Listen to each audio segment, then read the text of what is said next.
And of course, my screen changed. Okay, this has been my week where just as I go to go live and play the intro, my screen jumps to another place. Here we go.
And welcome to another exciting episode of Writing Through the Unknown.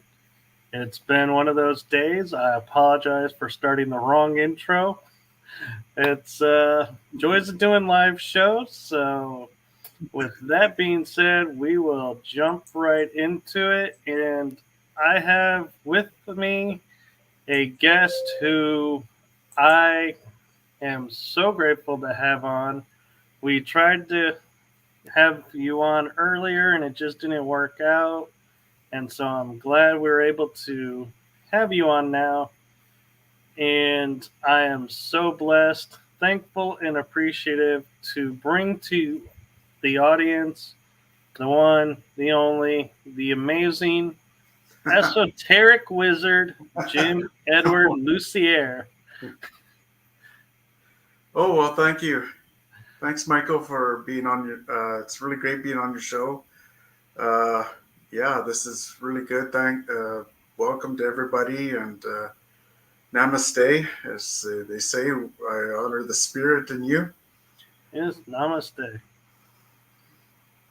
So, for those who may be wondering why I called you like the esoteric wizard and all of that, could you give a brief background of who you are for the audience?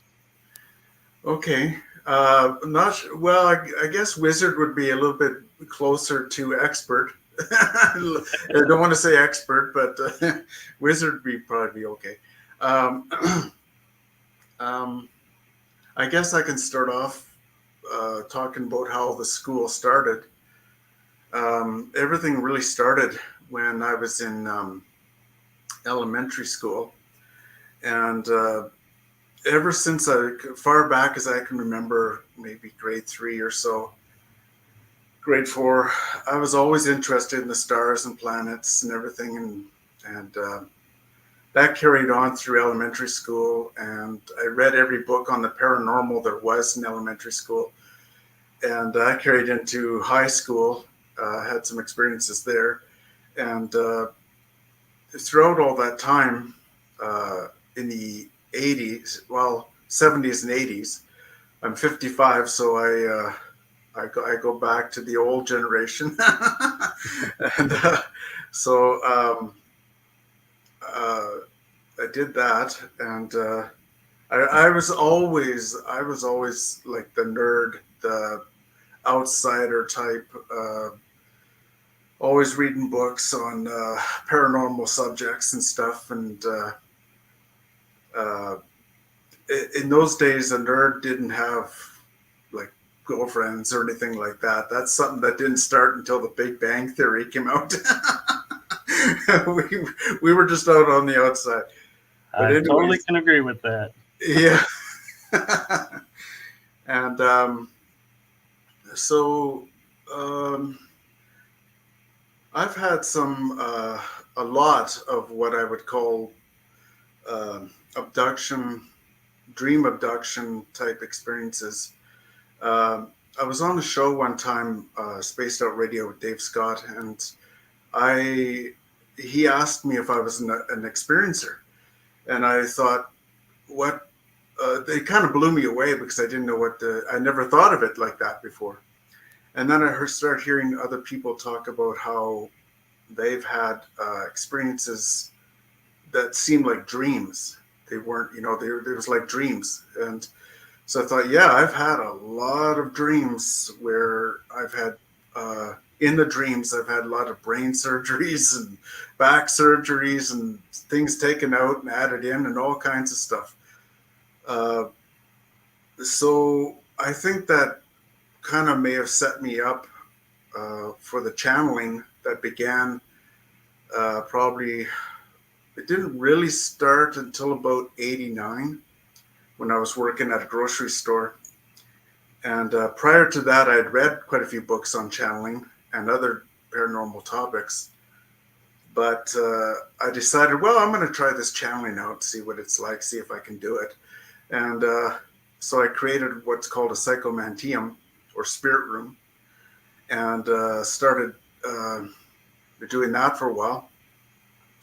And then all of a sudden, about 1989, I guess, 1990, I started getting all these downloads, like visions, blinding visions, while I was working anywhere, anytime.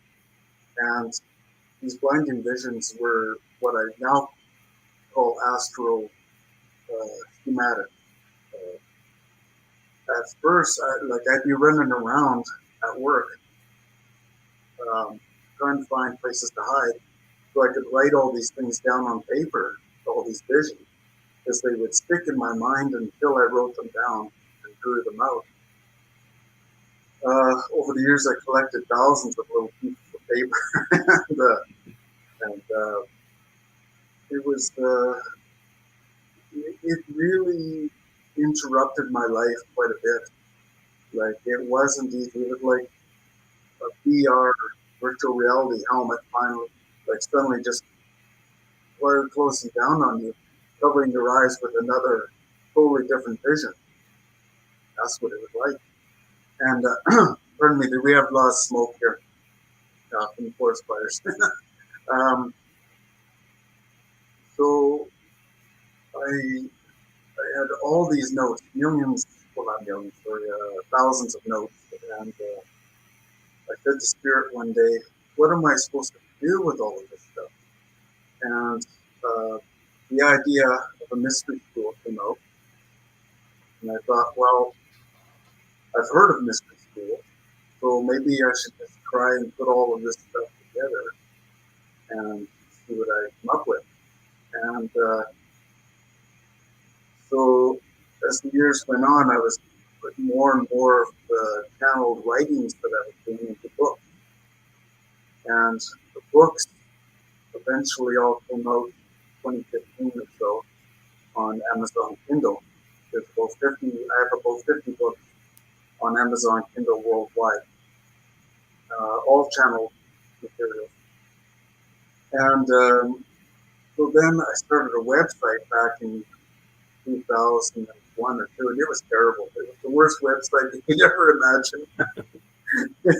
It was just a plain black, white background with some text and stuff on it. And so I had that up for about 5 or 6 years, and then I had the money to build a better website. And so that's the website link you see now. And it was very difficult. I had to do a lot of channeling and a lot of asking my spirit guides and various beings that I was channeling to help me organize all this stuff. And over the years, the illustrations that you see behind me, there's only about 6 or 7 of them there. I call them templates. My mystery school has probably about 1,000 of them. This is only about 6 or 7 of them. These are the freebies. I let people view those. Because I've been on other podcasts and I've let people see these ones. So there, over the years, I realized they have three main functions. One is like an alien philosophy. It's like a philosophy of how they run their machines, how they run their technologies, what they think of the universe, how they think the universe is made. And then as time went on, I realized that they were more and more like astral schematics.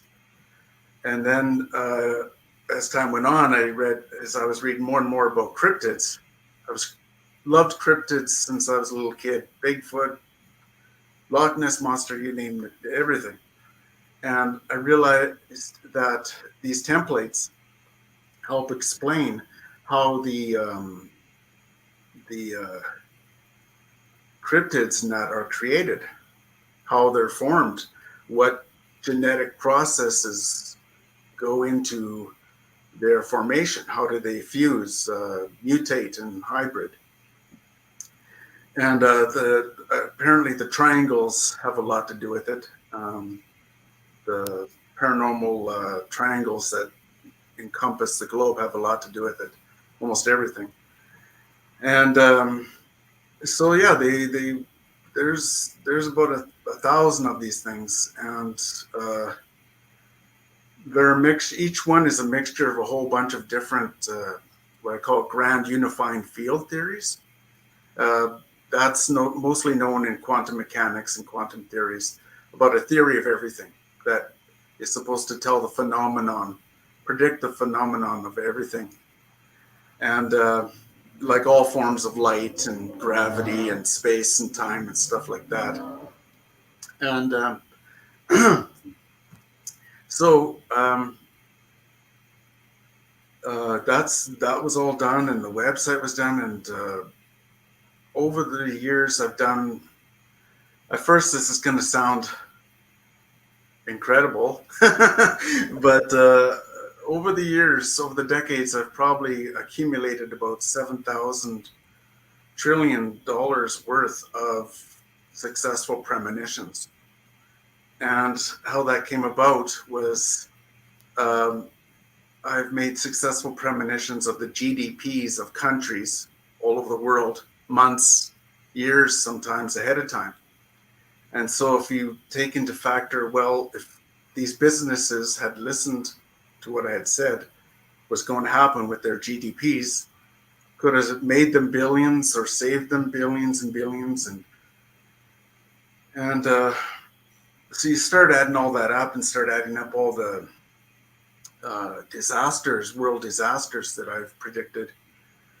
Saw earthquakes, volcanoes, hurricanes, so on, so forth, and so forth, and so on. It starts to add up quite a bit. I explain a lot of that on my website. It's there. And that's the thing about everything that I'm saying, is that I have a lot of substantial evidence to back up what I'm saying. If you see my website, there's the successful premonitions list. There's about 15 different lists that go back to about 2005. And I made many of these predictions on what's called a live journal. It's my live journal called Metatron's Messages. And on there's many of the predictions that I had made and later came true. So growing up was interesting. I mean, I feel like a pioneer. I mean, in the 80s and 90s, all of this about the paranormal, about UFOs, aliens, and all that sort of thing was taboo. You didn't talk about it. You never mentioned it to people. Nobody was interested in it. They think you'd be crazy to talk about all that kind of thing. I think they were interested, but you just couldn't talk about it. So Yeah. it's hard to be comfortable enough to say to someone, so did you see that triangular object last night in the sky, without the fear of who's going to call in the straitjackets? Right. Yeah, that's right. Yeah, I think the UFOs over Phoenix helped change a lot of that. I think that helped open the door for a lot of people to say, okay, we're coming out, but we got video of this. We got this was all over the city, and Yeah. I think things like that have helped a lot. So I'm kind of curious when we're talking about like the age of disclosure, where all of this stuff that's been hidden is coming to light now because we're all coming forward now and taking a stand and saying, yes, I experienced this or I saw this. Do you feel like the Phoenix lights, maybe that those UFOs purposefully came in and said, hey, we're going to be the catalyst that starts you guys on this disclosure movement and bringing you into the age of awakening? Or do you think it was always there, but that was what kind of morphed everyone's mind to saying, oh, hey, we can talk about this? Yeah, I think a little bit of both. Like the Phoenix lights was one catalyst. There's been quite a few over China, over all over the place, and it's been in piecemeal, uh, slow drip, bit by bit. They fly over cities. People see them. They take photographs of them now, and that's part of it. And again, excuse me, the smoke really bothered my throat and eyes. Right. Um, And I wanted to say, too, I hope that you are safe and that I hope the forest fires that are or wildfires that are going on don't come to where you are. yeah. Oh no, we're in a flat prairie where I'm at. But the smoke is blowing in from the north, all from Alberta and BC. We just lost Jasper, some of Jasper, which is a famous park in Alberta, and so we the smoke has been blowing in. Now it's clearing, but all day it was very thick. And so anyway, so that's why if my throat sounds a little coarse, that's why. But with disclosure, I think a little bit differently, and I highly respect everybody who's into the disclosure movement. I just have a little bit of a different take on it. I don't, in my opinion, and everything I say on these shows or anything is just in my own personal opinion. It's my own subjective experience. Uh, I think I don't believe that the president is. I know that there's amendments and stuff going on in the states about trying to get the president to make some kind of statement and everything about aliens being real, and I just don't see that happening. And I think there's a lot of reasons for that. Uh, More than just there's a global mentality where everybody goes about their business, living life. They're buying groceries, working, uh, living their lives, and a disclosure like that would, in my opinion, really cause not necessarily a panic. It could in some places, but more of a it would disrupt a lot of people's lives, because then the public would be saying, how many of them are there? Uh, where do they come from? How can we tell the difference between them? If they're living amongst us, what do we do? And many questions like that. It would disrupt our normal mentality. Right now, everybody's going about their own or their lives normally, and I think that would really cause a disruption in the world mentality of thinking. Right. And another thing that might occur is you'll have people who are like diehard UFOs don't exist, you guys are crazy, and then if they find out, wait, they are real, then their mind is like, so what else in my life now that I have been stating is true is not true now. And how many people do I have to go and apologize to now? And a lot of people don't want to admit they're wrong or admit that, somebody else was right all this time. And so I think that, yeah, like you're saying, those people will struggle through it more because they will start to question a whole lot more, and it opens up what I like to call as Pandora's box, because Yes. it's like, wait a minute, I'm the type of person, if one thing is wrong, then I'm like, so what else is wrong that I've been thinking all this time? And it goes into a rabbit hole. Exactly. Yeah, it goes right down into a rabbit hole, downward spiral. Because then people will start asking, "Well, is my family safe? Is my children safe? Are we going to be abducted? How many are going to be abducted?" So on and so on and so forth. It it would really do a lot of damage in the global mentality of everything. Uh, a really good TV show. I'm going to promote it. It's called Supergirl, and they did a really good job of things like disclosure, like that, and what could happen. I mean, it's fantasy and everything, but Right. you could get groups of people hunting these beings, and then they go off hunting and say, "Oh, you look like an alien," or "You look like this," or "You look like that. We're going to come after you," or something, and it could start all kinds of bad things in the world. So I'm kind of against uh, a disclosure like that. Um, but I believe it is going to happen eventually. Like what's going to happen, I believe, is it's going to be more of a drip, bit by bit, piecemeal by piecemeal. We'll probably get more videos from the Navy, U.S. Navy, uh, things like that. Because the mindset of the people, the mindset of everybody, has to get used to this. They have to get into their mentality slowly, that to get them prepared for all of this. And it's going to take, it may take a few more generations yet for that to happen.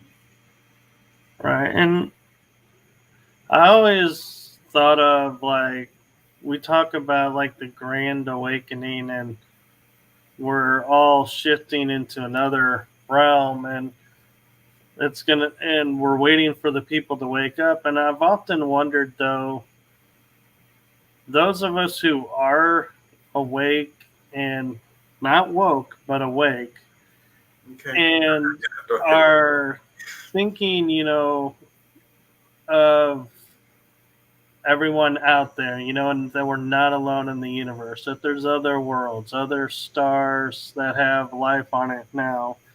And if we're not already at another level because we've accepted that we've had the disclosure, but because there are those around that haven't had it yet, we can't just, like, we choose not to just disappear and be like off on this plane or this level or this dimension, because like you're saying, that would cause mass hysteria amongst everyone, and they may misinterpret it and go, oh my god, it's the rapture. And it's like, no, it's not. Yeah, that's Getting in, not the rapture.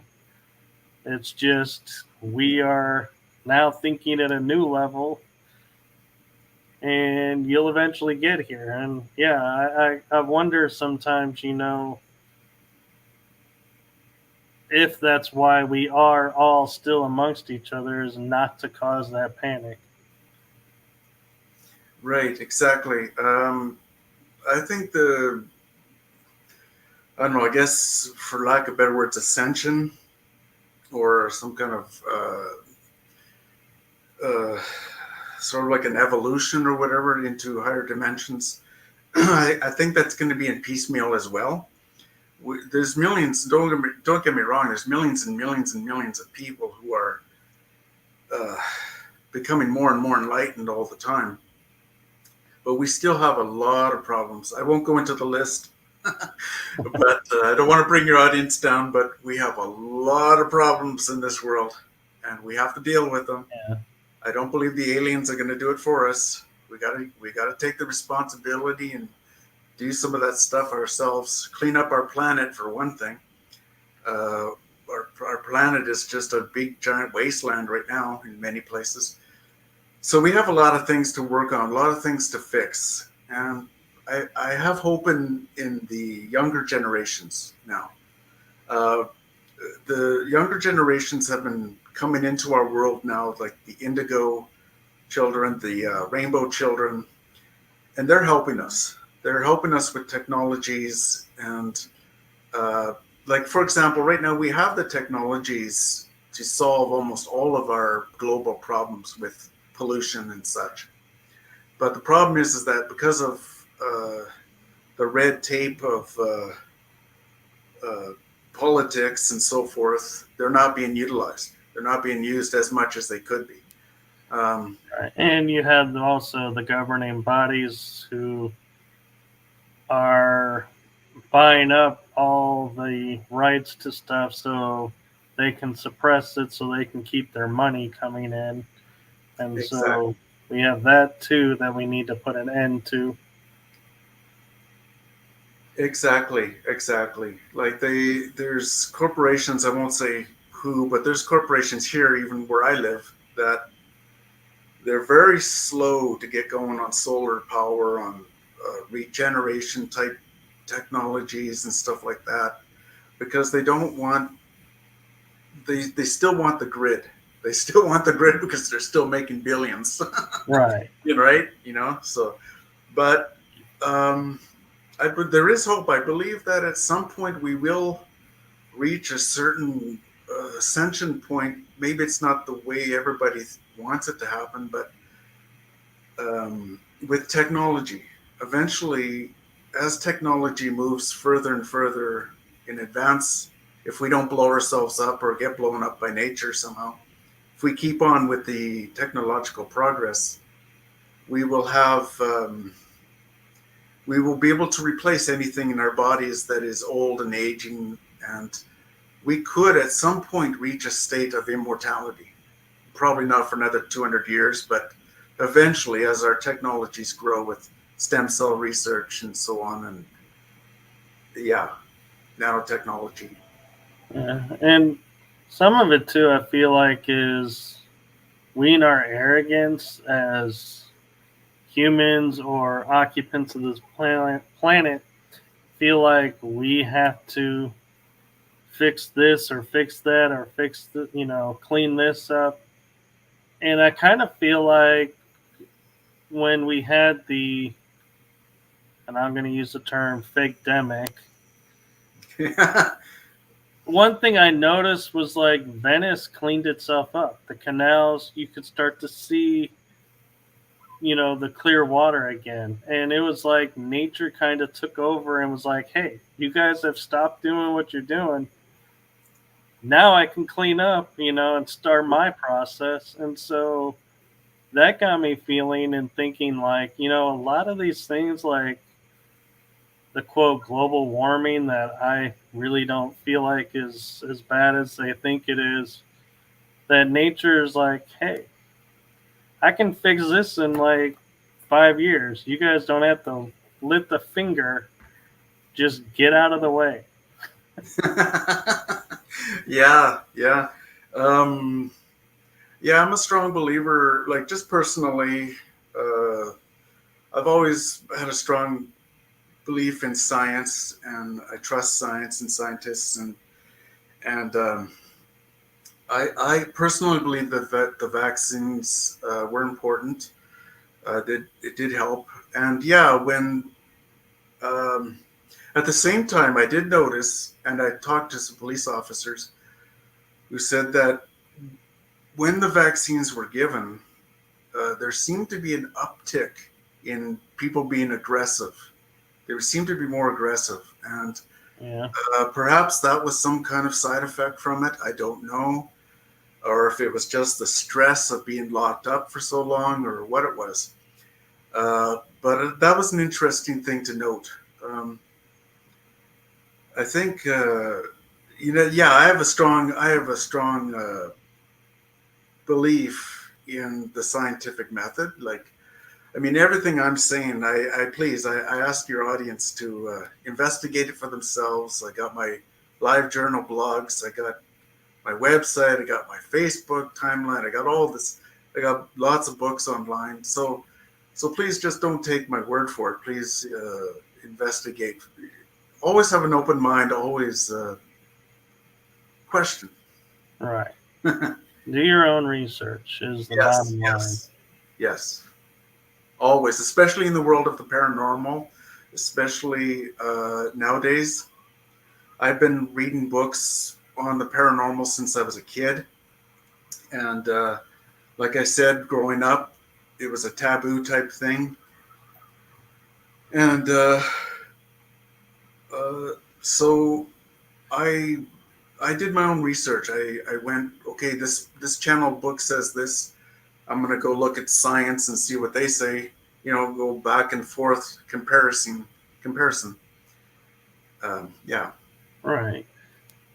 So I'm kind of curious, and I'm kind of wanting to pivot a little bit in what we're talking about because it's something unique, and I think the audience would really be interested in hearing. And I don't know if you've ever been asked this, but how do you sit down and say, okay, guides, you've told me you want me to make a mystery school. So, how do you sit down and go, okay, so here's what I need to do to create this and implement it? What went into doing all of that? Because that just blows my mind that you actually founded and created a mystery school. Okay. Well, putting together an example of these templates. All the other templates I have they're on flash drives and discs and stuff like that. These are just the show ones. Um, what happened was when I was channeling, it was like almost like a constant flow.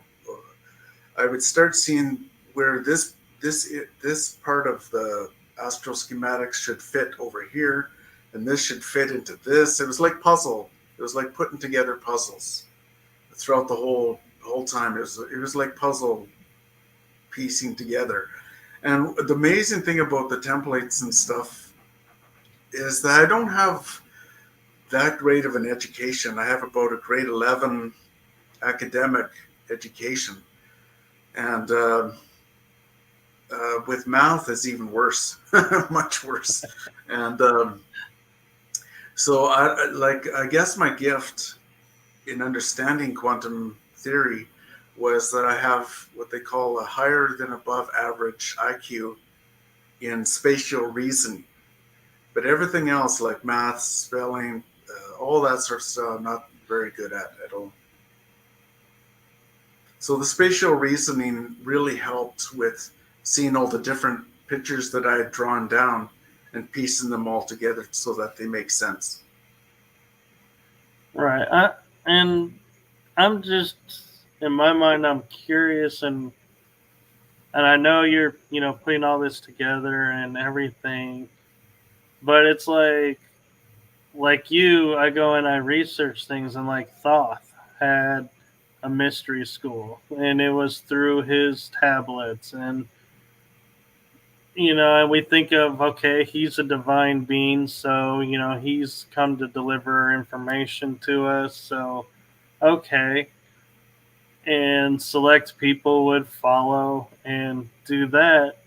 And I'm just picturing, what in your mind goes, hey, this would make a great mystery school. Yeah. Because it's like, wow, to go there and to be confident and saying, yeah, I totally can make a mystery school.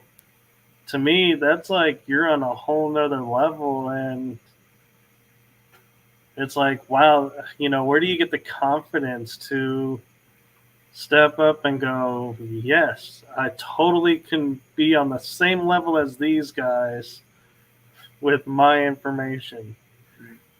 Well, I don't think I'm on the same level in that sense of success.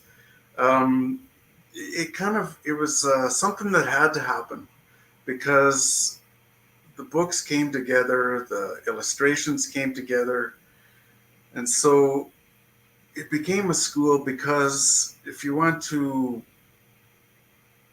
study all of this, it would take quite a long time to go through it and for me to explain it. Like a person would have to come here and uh, it would be like 7, 8 hours, 5 days a week for the next month and a half to learn all of the stuff that there is. It covers so much.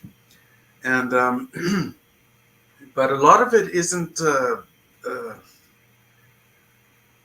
isn't what a lot of mystery schools are teaching right now. What the stuff I have can't be found in libraries or in bookstores on Amazon or anything. It's totally from up there, and it's very. It's in the field of the paranormal. It's even unorthodox in a way that it's not something people are used to learning about. People are used to learning about Reiki and healing modalities and stuff like that. I do teach that, but my school is very different in philosophy and thinking. So, and because of that, and because I don't have much money to do the promoting, and promotion, I really haven't had. I had two people come into my school, but they were just friends, and we just did a lot of talking. But other than that, the mystery school is more of for posterity, more for the later generations to take over and do as they will. You know, I really struggled with wanting all this. It's like, okay, I'm not really all that educated. Where's all this coming from? What am I supposed to do with it all?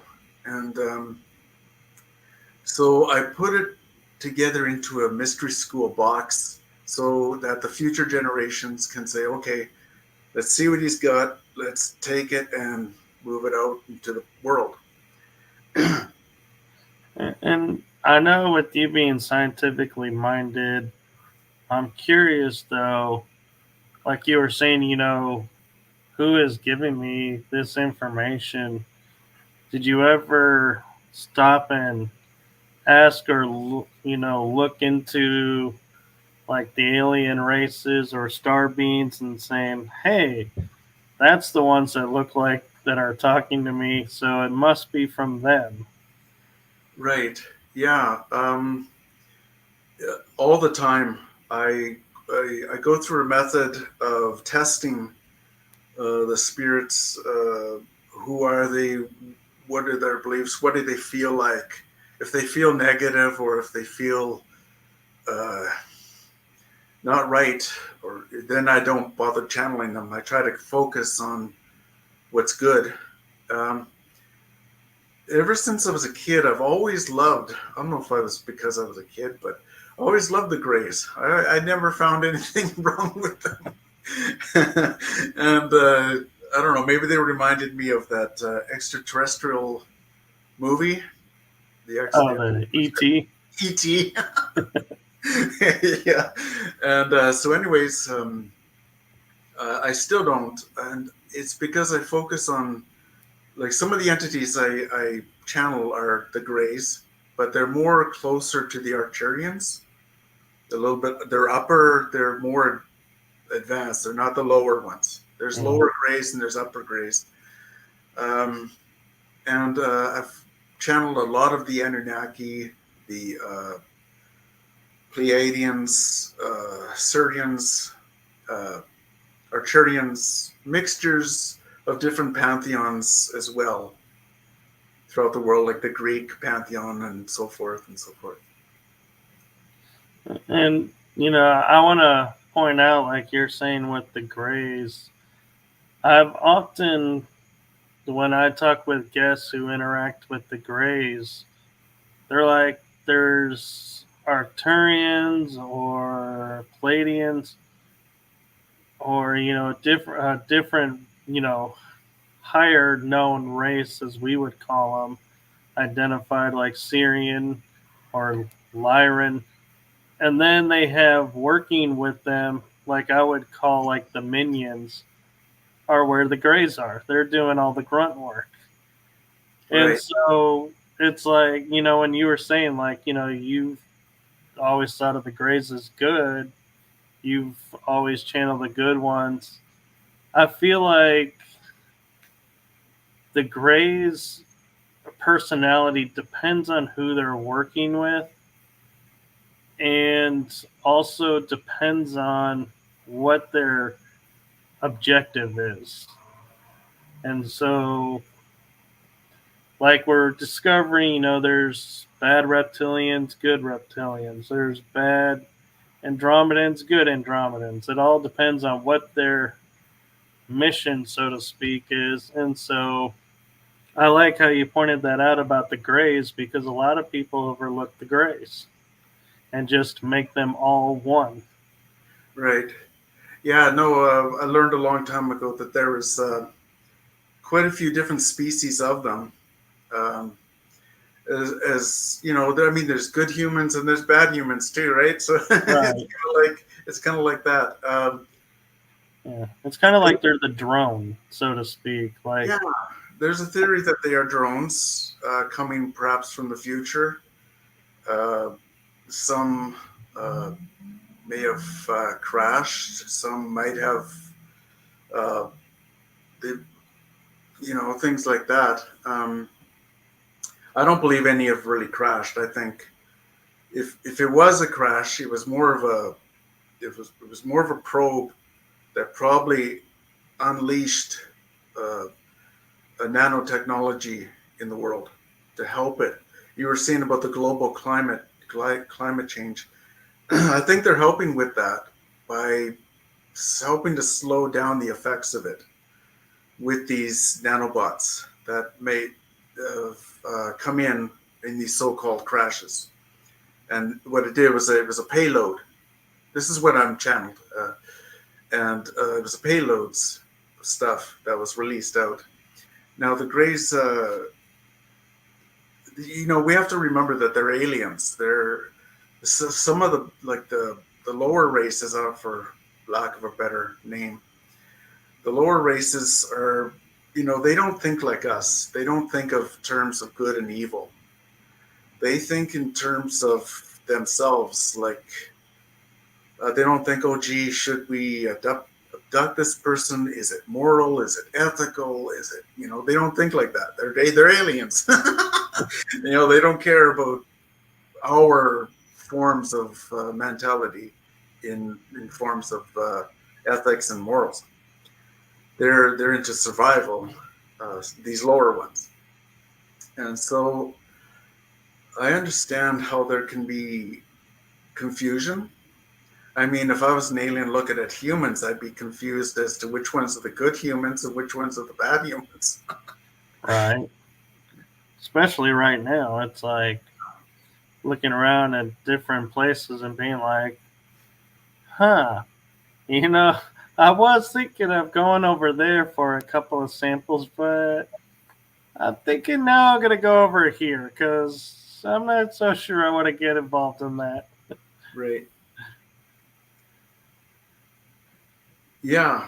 Um, Yeah, and I'm kind of curious because you mentioned that, like, the triangles being, we're discovering more and more triangles and the paranormal triangles around. Like, I've heard there's now 6 or 7 around the world. And I'm wondering if in reality, the entire sphere, and I know the flat earthers are going to be upset with me saying sphere, but I'm just in my mind going, okay, the earth is a sphere. And if you put a triangle next to a triangle next to a triangle, you're eventually going to encompass the entire sphere. And we're finding certain triangles activating.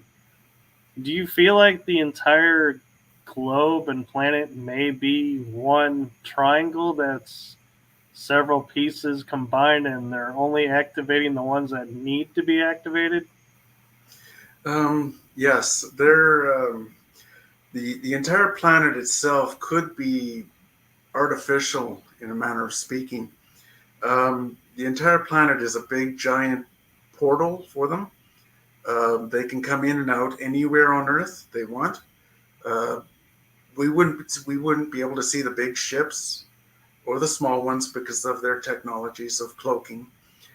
And the human race only sees a certain very small band of the EMF spectrum, and they work outside of that. So we can't see it, or if there's an orb near you, you can't see the warps of it Right. because they do all that. But yeah, there's triangles all over the planet, probably hundreds of them, if not thousands, small ones and big ones.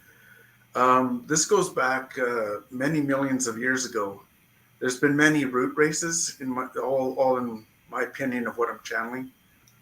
There was many root races, not just five. There's probably thousands of them, of different species and different places and different times and so forth. But the Earth was quite often made into a global uh, ley lines, if you will, ley lines and grid systems of to produce levity. Levity was a big age. For example, Atlantis was probably one of the last great age before we moved into this one. And Atlantis wasn't just an island. It wasn't just one island. It was several of them and several big places too. It was a global thing, a global phenomenon of levity where we could make stone as soft as toffee. We could move things. We could build stone temples. We could do all kinds of things. We had that knowledge that we gained from interacting with the extraterrestrial beings. Um, Many of those grid works now are long gone, but many of them still remain. And that history goes back.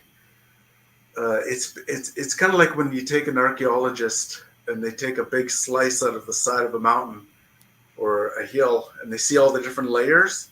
They say, well, 10,000 years ago, people were pottery and all that. And so there's all these layers that go back into deep, deep, deep history.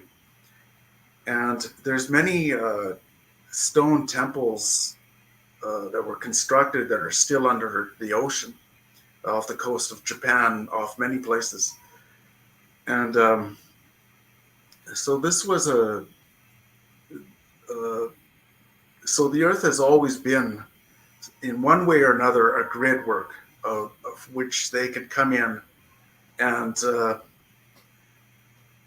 do what they need to do.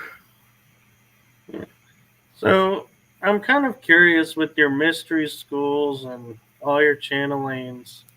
I know a lot of people like Edgar Casey and others have said Atlantis is going to return, and that'll mark the beginning of something. And people are starting to say, "Oh, I think we found Atlantis."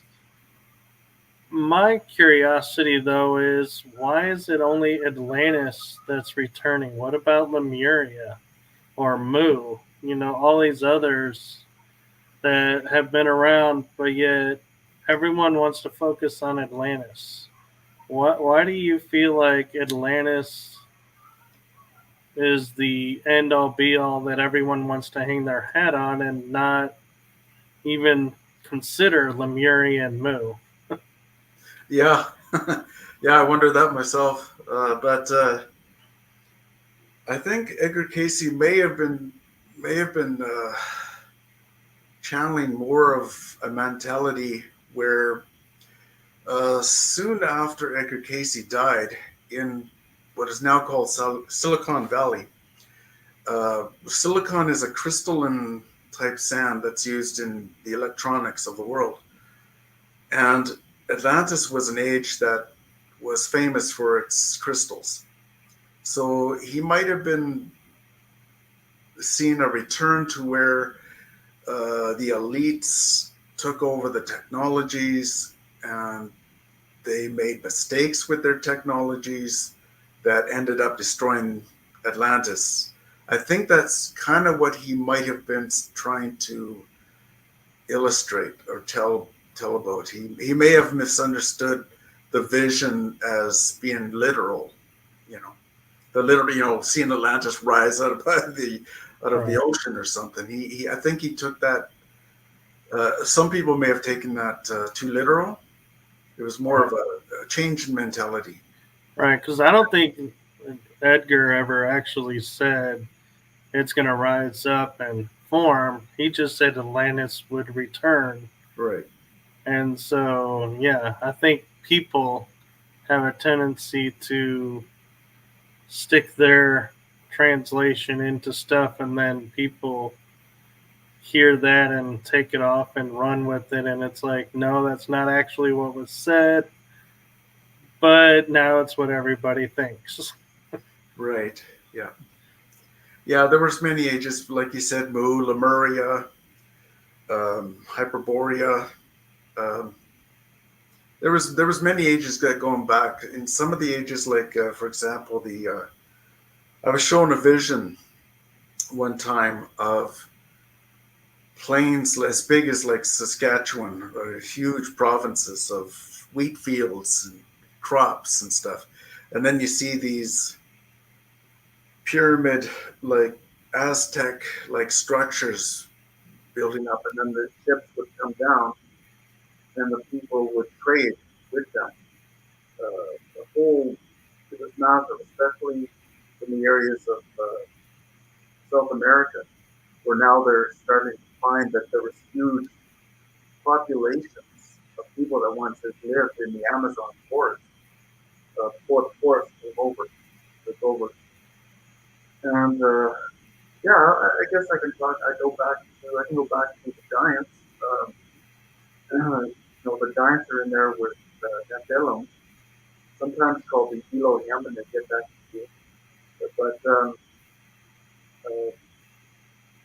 there were times going back. There were ages when the giants acted as the watchers. I mean, if you imagine thousands and tens of slaves or human slaves, they weren't quite humans yet, but this goes back many thousands of years ago, when the Anunnaki was said to have created a slave race. And um, those were the first humans, but they weren't human yet. They were more like automatons, workers. And the giants were the overseers. They were very tall. They were about 10, 12, 13, 14 feet tall. They were scary. They had two rows of teeth. Sometimes they were terrifying. And um, they were the law keepers. They typically did what they were supposed to do. And as time went on, humans started developing souls. Souls was started to come in. They started to get consciousness, self-awareness. That all happened. So the Anunnaki started to drift off, move away a little bit more and more. And many of the giants mated with humans. And that caused a lot of problems. Because, there's a lot of things they weren't supposed to be doing.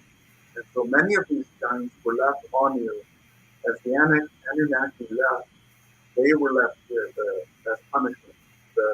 Many of these giants were left here on Earth. And so as time went on, the giants were hoping that they would eventually be rescued, hoped that they would eventually be able to go back with their own people, their own country. But that never really quite happened. So they built stone circles all over the world, massive stone structures. And these stone structures, like stone one best example would be, of course, Stonehenge, but there's all over the world there's stone tables, and they're astronomically aligned to the stars and planets and that. And that's because they were time pieces. They were the giants were hoping that at some point in time, and they were counting down and hoping that at some point the Anunnaki would return and help them and take them back up. But that for the most part, that didn't happen. Right. And so then what? Oh, sorry. Oh, I was saying you're right. I agree. Oh, yeah. And then what happened was, in theory, from what I've been channeling, uh,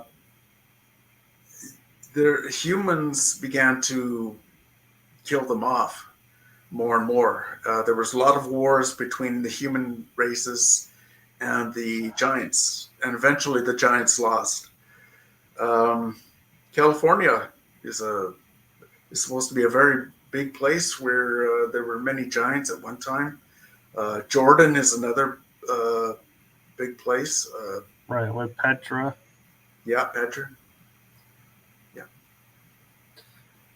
and I'm kind of curious, as we're talking about like civilizations returning or sites possibly returning, or in other words, not necessarily returning, but maybe like found in essence, so they'd be returning to maps and stuff.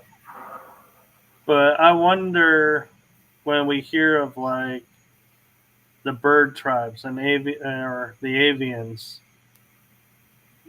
do you think they're going to come back and maybe be like, hey, now that you guys are at this point in evolution, we're returning to, continue what we started before? Or do you feel like, as a lot of people, those tribes went extinct and they're no longer around?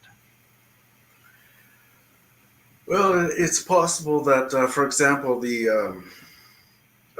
Anasazi of Arizona area, they more or less kind of disappeared, much like the Mayans and these other tribes you mentioned. And I think many of them, not all of them, but quite a few of them were probably taken by the extraterrestrials. And given their their DNA structures, I think have been started to be put back into us over the past few thousand generations. It's slowly being reintroduced back into us through the abductions, through the implants and so forth like that. So I think they are returning, but in a different way, in a more genetic way. Right. And I'm kind of curious. I proposed this thought with another guest, is like, for example, the Vatican went in and destroyed or removed the pantheon of gods from Rome and replaced the statues. And in Greece, the statues have been disappeared or destroyed of the gods. And a lot of, even in South America or Central America and the North America, there's a common thread of any iconography or statue of the gods is all artist renderings, because most have been destroyed or are in private collections not to be seen by public. Vatican. But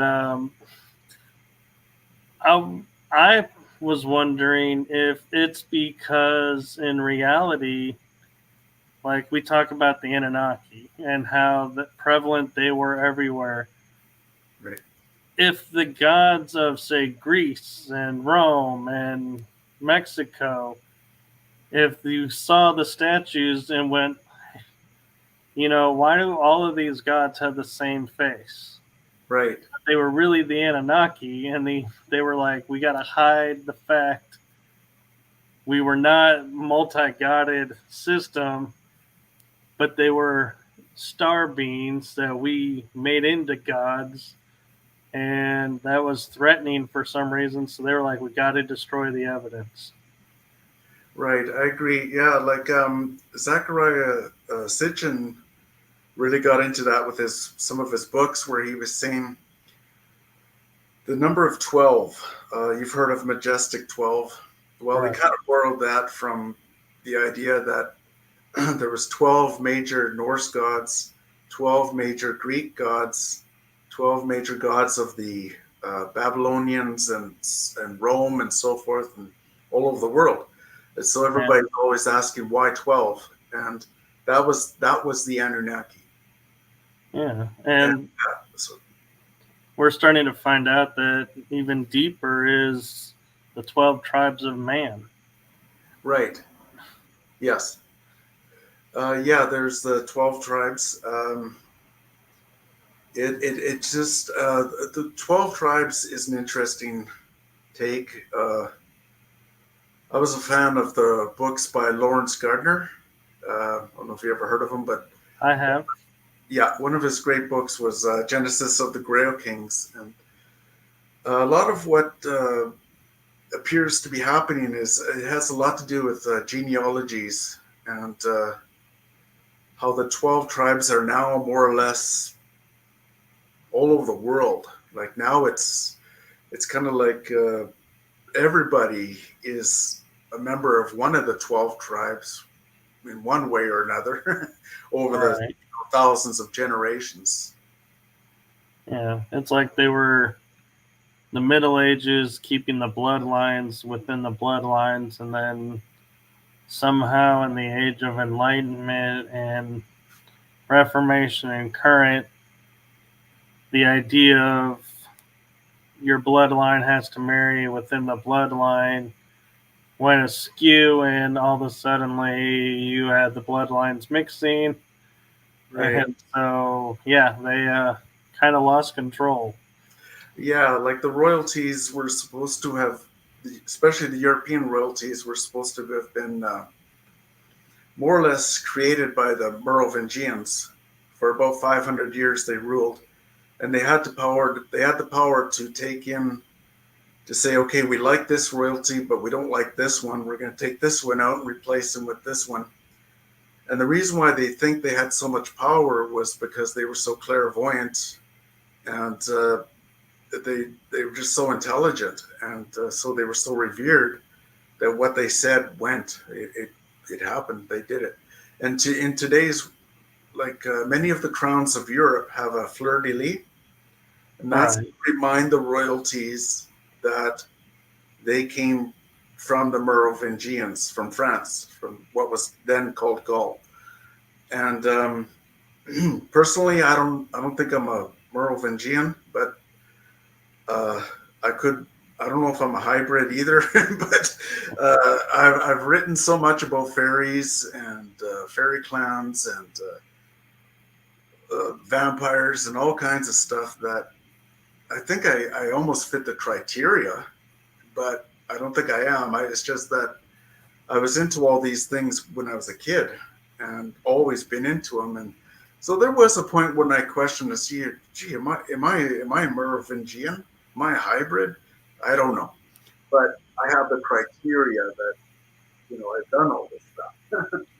Right. And also, I feel like everyone, in all honesty, to some degree, has the hybrid Yes. mix. And what I find interesting is, with science, that one of the ways they go and try to control the masses, and I don't know if they realize that that's what they're doing or not.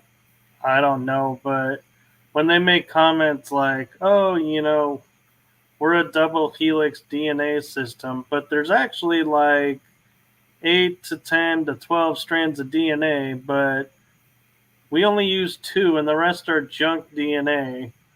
Right. Oh, yeah. My thoughts go, wait a minute. We, as intricate as we're put together, I don't see the creator who made us going, well, we got some empty space, so let's just fill it with some junk, and they'll never know the difference. Yeah. It's yeah, it amazes me how they feel like making a statement like that, and so many people like, oh yeah, that's so true, and yes, we have this junk DNA. I'm like, no, we have dormant DNA, not junk DNA. Right. Yeah, I'm so glad you brought that up, Michael. Like, that goes way back again to like thousands and thousands of generations back, where many different alien species, when the Anunnaki was building the human in theory, uh, when Enki was and the others were creating humans, many species came and said, "Hey, can we put some of our stuff in there? Can we fit some of our library type knowledge into them?" And so that's where we get all this dormant DNA. It's actually library knowledge. It's knowledge that the extraterrestrials will often come down or appear and try to retrieve some of that knowledge every once in a while through the what we see as the abductions or the implants. They're coming every once in a while to retrieve some of that information that they left Right. in us.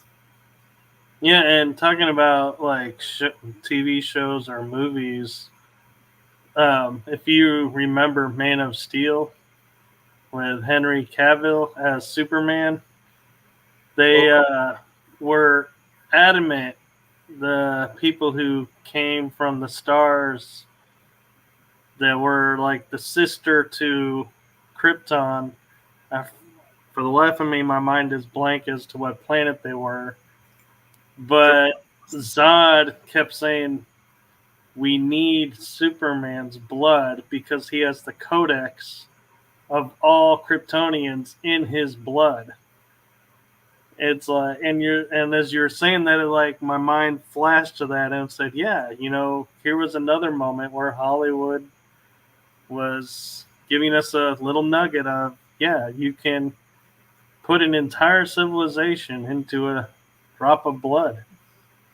oh yes, that's another reason for many of the abductions. For example, um, I've got three scars. One is up here, it's a big white scar here, and two others. And when I was a kid, um, I noticed that these missing pieces out of my body, like they were like almost an inch by an inch of missing flesh. It was like you take an ice cream pail and you open it up for the first time and you take a scoop out. It was like that, and then no blood, perfectly surgically cut, and so yeah, that was like, so yeah, they can take a little tiny DNA segment of anybody and clone an entire army if they wanted to. Right. Just And that little bit. and I've often wondered too, since you brought up the cloning, when we talk about like the Greys, if could they be like they took us and cloned us and we're no longer connected to that clone, like its original print died for some reason. Could the Greys be like a clone of someone who's no longer here, so they have no one to connect to? So therefore, they're like what we were calling the automaton because they have no means being a clone to go, hey, I'm so and so, and I'm gonna do this, this, and this. They don't have that spark being a clone. They're just created to look like you to do this purpose. Right? Yeah, that's an excellent. I agree with that. Like uh, Zachariah Sitchin, he spoke of the Greys. Some of the Greys, he mentioned them more as he called them the Agigi, I Agigi. And they were supposed to have been the intermediaries between the humans and them, because apparently the Anunnaki were so bright, their energy was so bright, they were radioactive, and they were killing some of the own humans because they got too close. And so, Right. Which, if we look at history, what is the one thing about the Ark of the Covenant?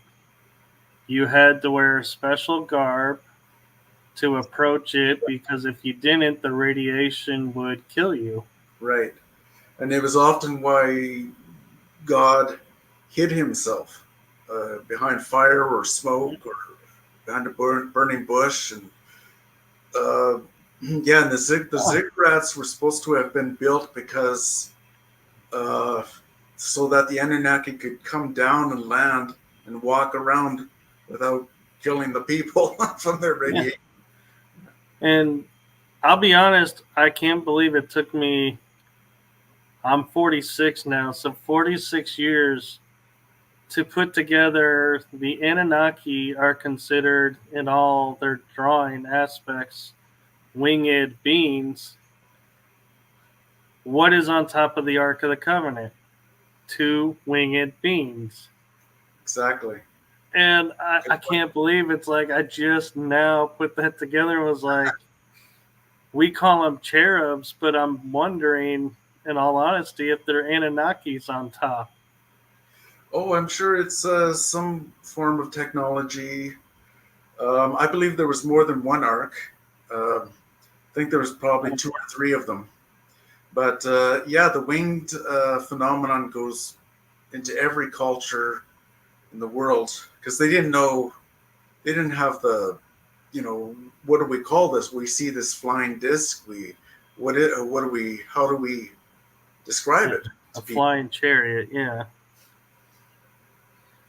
And I agree with there being more than one Ark of the Covenant, because you see some people that say, oh, it's a square box with handles that's carried through, or, oh, there's, the box has the 2 winged beings on top, or, oh, the box is this chest. And so it's like there's 3, like, at least that I know of, 3 different stories about it. And so I agree with you, as it could very easily be 3 different, and that's why nobody has found the one, because we're looking for one when there's 3, and we probably have come across arcs and been like, that's the wrong look. Yeah, and buried it back. I believe I believe the one is in, which one I don't know, but one for sure is still in Ethiopia. And, right, in that church that's designed all around it and has a guard who says, I sit and my job is to watch and guard the ark. Right. And I think the other one was brought over to what's called Oak Island here in Canada at some point during the Knights Templar prosecutions. When the church was going after them, they brought it over here. And then I believe, this is just a theory, but you're going to hear it here for the very first time. It's just based on what I've been channeling and getting for quite a while. And they moved the ark and some special other materials from Oak Island down into the area known as the Statue of Liberty. It's inside there now. Yes. In my I have no proof or evidence to support that. It would make sense. Yeah, it would make sense, because the Statue of Liberty was supposed to be a beacon of hope and light for the world. Yes. And that's what the arcs are. But so I just noticed, Jim, that we are at 1 hour and 14 minutes. We can keep going if you want, a little longer if you want, or it's up to you, whatever. I'm okay. Okay, well, I just wanted to bring up the time because we had talked about the time before. So, what are your thoughts of when we talk about UFOs and the aliens, do you feel like they're all from different stars out in the universe, or do you feel like some are from the quote inner Earth or hollow Earth area under the sea? And my other question too is, do you feel like we're all going to get access to those tunnels underground that allow us to transport, like, say, North America to Europe in 5 hours instead of these long flights? That's possible. Perhaps that in the near or far future, that could be part of the disclosure, saying, we were far more technologically advanced than what people thought we were 10,000 years ago or something. Yeah, and there's theories that perhaps the governments are working with the extraterrestrials in these areas. Uh, but I personally, I don't think so, because they could be, but um, it's difficult to explain. The aliens are. I don't think they're okay. Going back to when Eisenhower was said to have met with the aliens in the 50s. I Right, think, Valiant Thor. yeah, I think the aliens more or less said, "Give us back the stuff that belongs to us, and we won't start a war or anything like that." I think if they are working with our governments, it's very, very limited, because they don't really need our permission to have.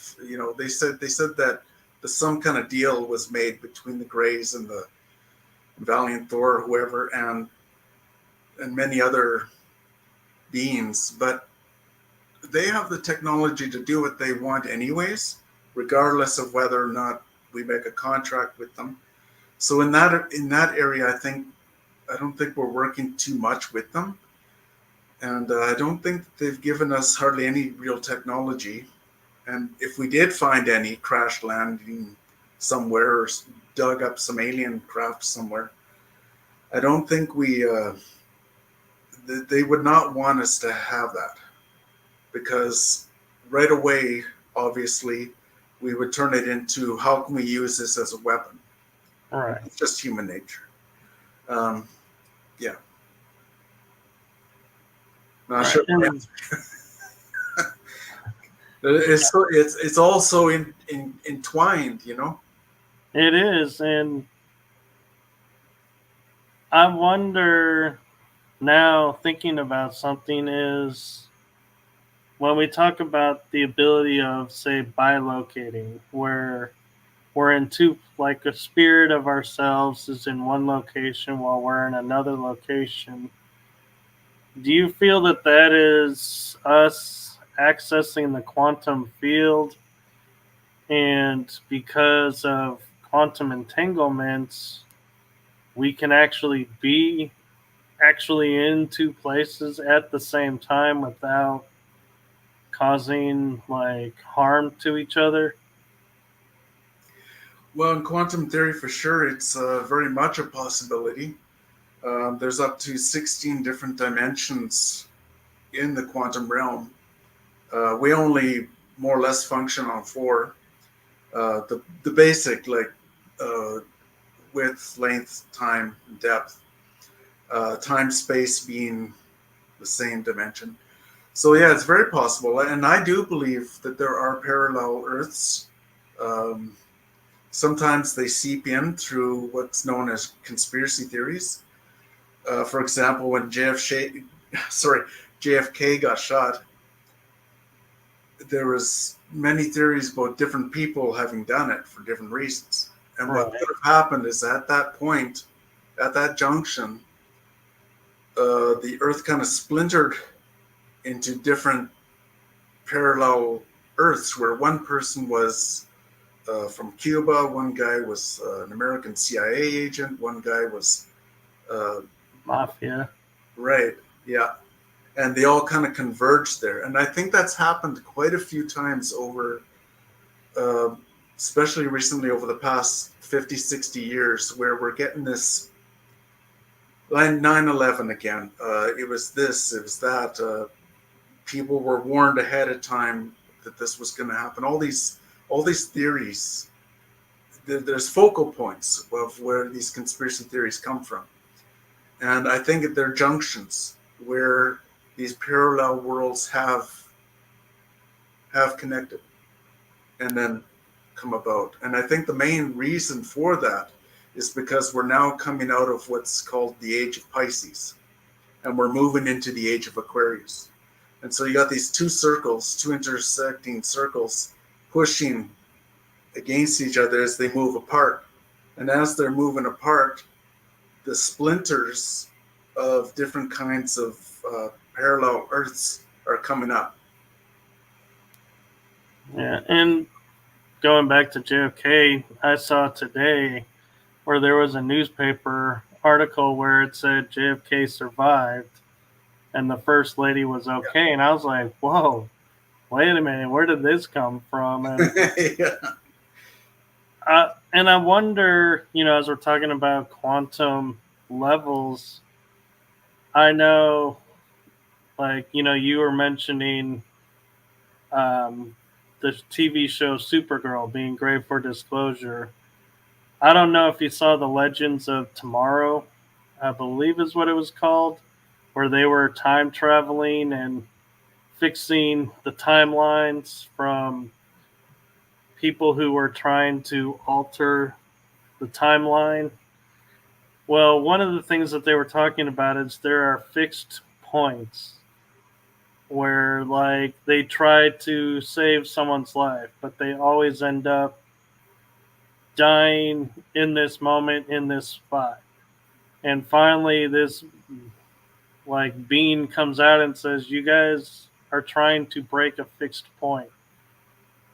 And so I'm wondering, as we're talking about like timelines and parallel universes converging and mixing, are those fixed points that cause that to be possible, and that really is in existence, to where, like, say, JFK's assassination, if it succeeded, that was a fixed point. Doesn't matter who did it, when it happened, it was gonna happen, had to happen.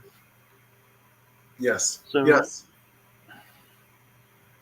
So you feel like there are, on quantum levels, fixed points of events that has to occur for other things to happen. Yes. Exactly. Uh, yeah, you said it really well. That's exactly what's happening. Is because the two ages, each age lasts for about 12 to 13,000 years. Some people say 5,000. Some people say 3,000. The exact number isn't quite known. But as the two are separating, uh, Pisces and Aquarius, these splinters have to come up.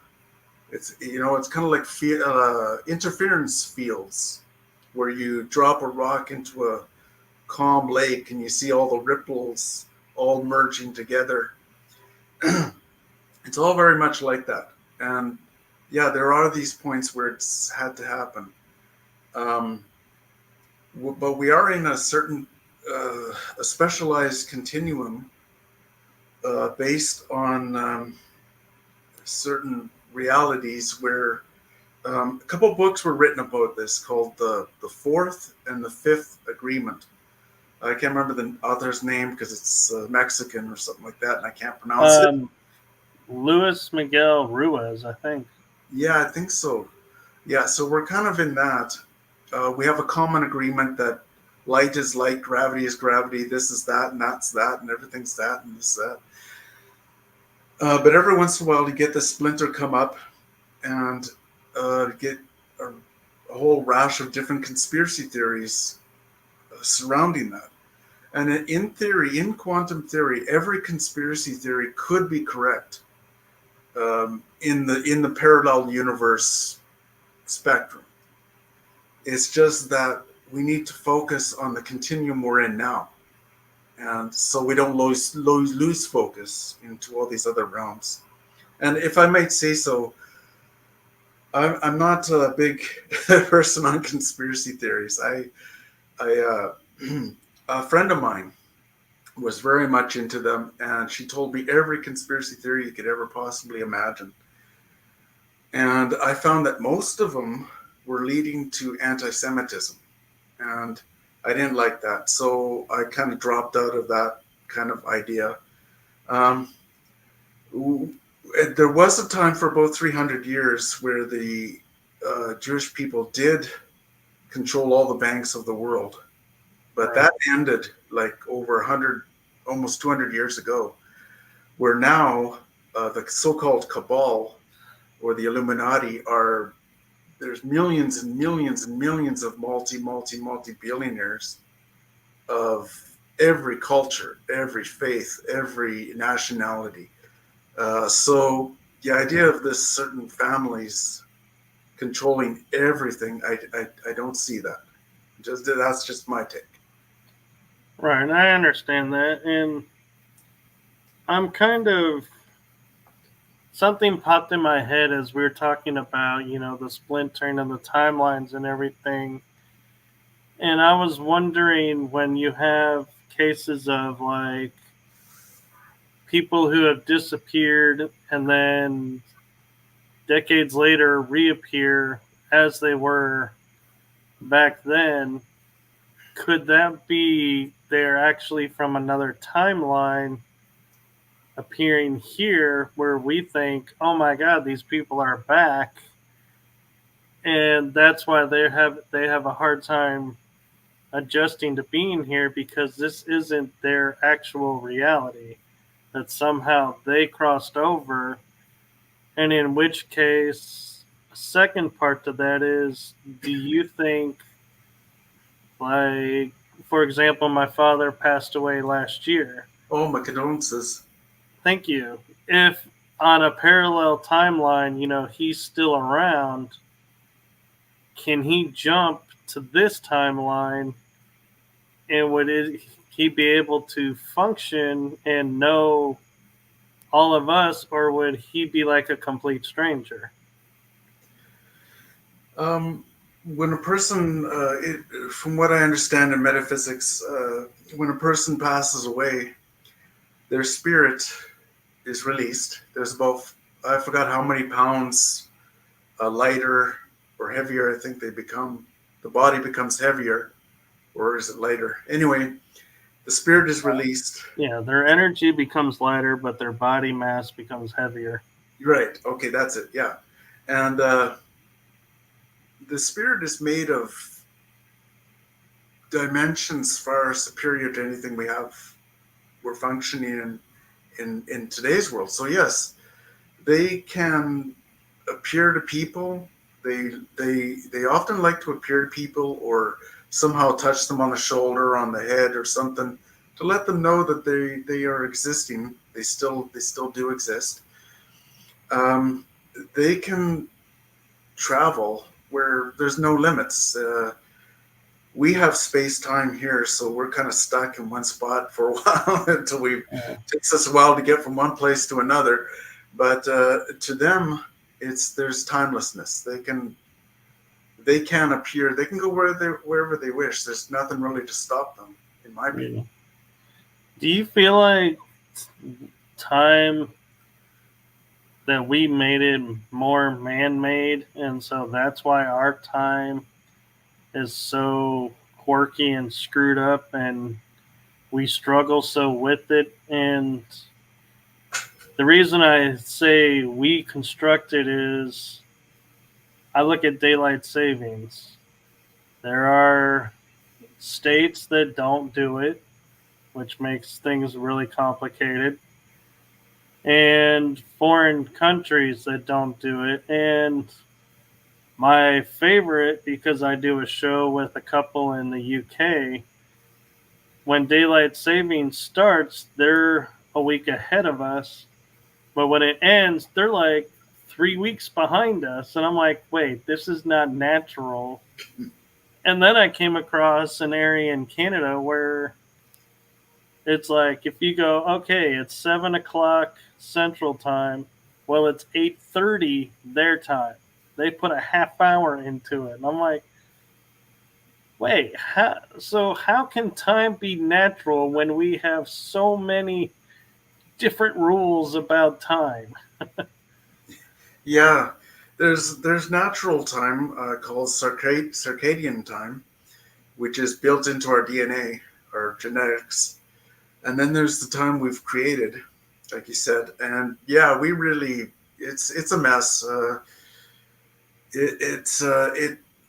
It goes counter to the circadian rhythms, and that's why a lot of people have problems with it. But time, I believe, is real and does exist only because of what's called measurement. For example, from here to the wall is a certain amount of measure, and it takes a certain amount of time to get there. So time is a dimension; it does exist, Right, but in the quantum realm, it's totally different. It's totally all bundled up into very different spectrums. right. And so I feel like this is a good spot to call call it because I feel like we could cover so much more, and there's I'd love to have you back on for a future episode, and Well, I don't thank you. need to put it all into this one episode because I Right. feel like Yeah, there's so many different. Yeah. we'd be here for hours, and it's like, yeah. Oh, absolutely. I'd love to. And I think I'm not sure if I answered your question about. Uh, yeah, like the alien different species are coming from all over. They're coming from the Middle Earth. They're coming from different dimensions. Some are coming from distant galaxies. So it's a mixture of all of those. They're coming from everywhere, and they love Earth. And again, because our dormant DNA is important to many of them. I agree, and thank you for that, and thank you for coming on, and Thank you. Thank you.